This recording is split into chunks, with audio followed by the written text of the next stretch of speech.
Hey everybody, James Stone here with NorCal Guides and Sportsmen's Association. I'm here with Kyle Horvath from Cramer Fish Sciences. He's one of the leads that's taking care of the net pen project up here in Red Bluff on behalf of all the fall run Chinook salmon from Coleman National Fish Hatchery that are in our net pen for this great study of trying to figure out how we diversify our release strategies to get fish out and imprint them on main stem water. And can we truck them to the bay and will they return? We know they don't return when we raise them on Battle Creek water and we truck them to the bay because they don't imprint on enough Sacramento main stem water to get home. But this program is designed to do it. So Kyle's going to kind of run you through the whole program and what he's doing.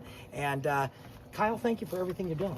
Absolutely. So yeah, we're out here at the Tehama Colusa Canal, and as you see here, this is not the standard river setting that Chinook are raised in.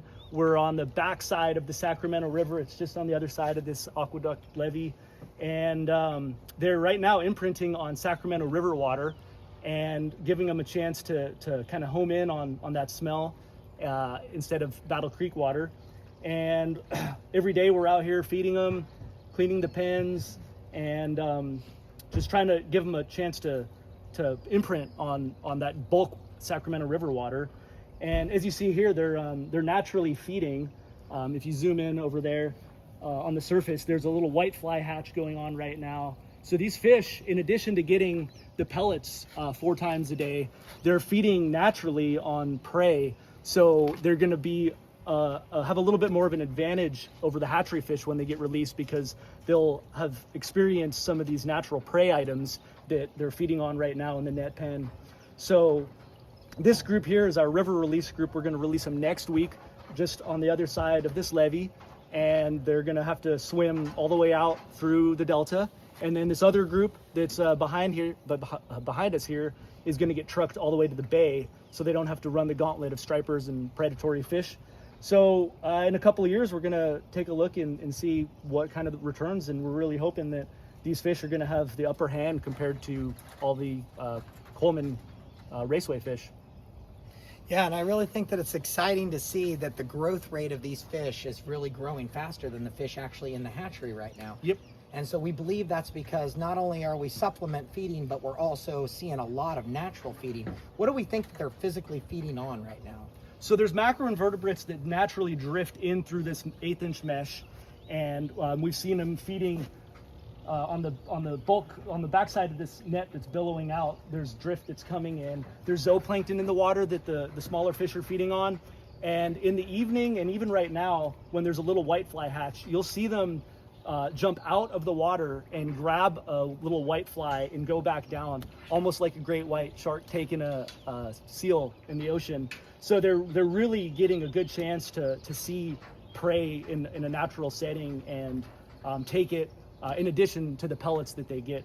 So the feed that they're getting is exactly the same as the hatchery. They're getting fed in the same way that the hatchery fish get fed, but they're growing faster because they have all this auxiliary food that's available to them that's naturally drifting in or falling into the net pen. And I think that that's a really good point, Kyle, because what we're noticing is that we are noticing high mortality in the river of all of our hatchery released fish. And so the theory, it often always gets blamed on predation, but there's a theory that also starvation could be part of that. And so by these fish learning to naturally feed and filter feed in these net pens, they could actually, hypothesis could be is they have a higher chance of survival when we release them in the river. Yeah, and we are getting, we're going to have a handful of fish that we get stomach content, and we'll analyze that and see if they're eating stuff other than the pellets.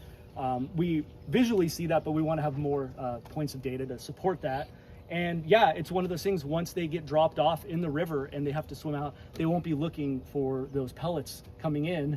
They'll cue in on something natural and go, oh, I've seen something like that before, and they're not going to starve, and they'll just, like I said, they have an upper hand over the raceway fish.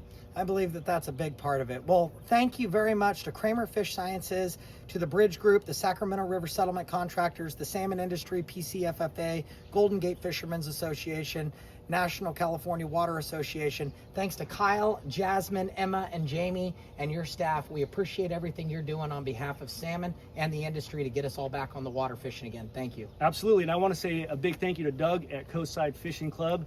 If it wasn't for him and his team donating this net pen and their expertise on raising fish in the net pens, this would have been a really challenging project. But because of their mentorship and support throughout the process, it's just been fantastic working with them. So big thank you to hooking us up with them and everybody else that's helped support this project. An overwhelming amount of support for this project, which is very rare in the fishing world, is to see everybody, all the groups in support of this. I mean, everything's controversial, but I really feel like this is something that a lot of folks are just really on board with, and I really hope to see success with Absolutely. the returns. Well, thank you, Doug, and thank you for all the help that you've helped Kyle with setting up this net pen and really teaching him how to use it, and Coastside Fishing Club for donating the net pen to the group. And it's going to expand next year, and we're hoping to really get this out. This is year one, this is the trial, but we're hoping to expand this, and we're hoping to make it a lot better. So make sure you go to ncgasa.org to sign up today to support this organization, and also check out our YouTube channel where you're going to see more videos like this. And thanks again to all your staff. Definitely.